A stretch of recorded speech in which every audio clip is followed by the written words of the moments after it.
नमस्कार दोस्तों, यह कहानी है बुगले और नेवले की। कई सालों पहले की बात है। एक जंगल में एक बरगद का पेड़ था। उस बरगद के पेड़ पर एक बुगला रहा करता था। उसी पेड़ के नीचे एक बिल में सांप भी रहता था।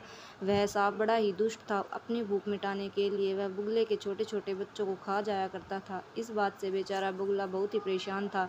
एक दिन की बात है। सांप की हरकतों से परेशान होकर बुगला नदी के किनारे जाकर बैठ गया। बैठे बैठे अचानक उसकी आंखों में आंसू आ गए।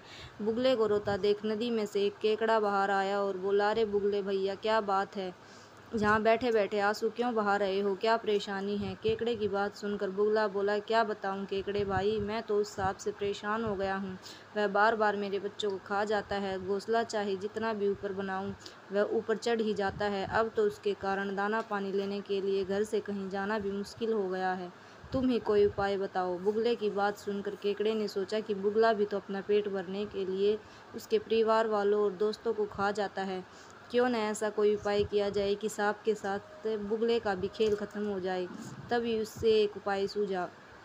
उसने बुगले से कहा, एक काम करो बुगला भैया, तुम्हारे पेड़ से कुछ ही दूर नेवले का बिल है। तुम सांप के बिल से लेकर नेवले के बिल तक मांस के टुकड़े बिछा दो।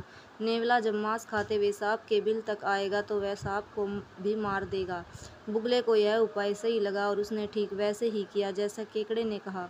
लेकिन इसका परिणाम उसे भी भुगतना पड़ा। मांस के टुकड़े खाते खाते जब नेवला पेड़ के पास आया तो उसने सांप के साथ बुगले को भी अपना शिकार बना लिया। दोस्तों, इस कहानी से हमें यह सीख मिलती है कि किसी को की भी बात पर आंख बंद करके विश्वास नहीं करना चाहिए। साथ ही उसके परिणाम और दुष्परिणाम के बारे में भी सोच लेना चाहिए।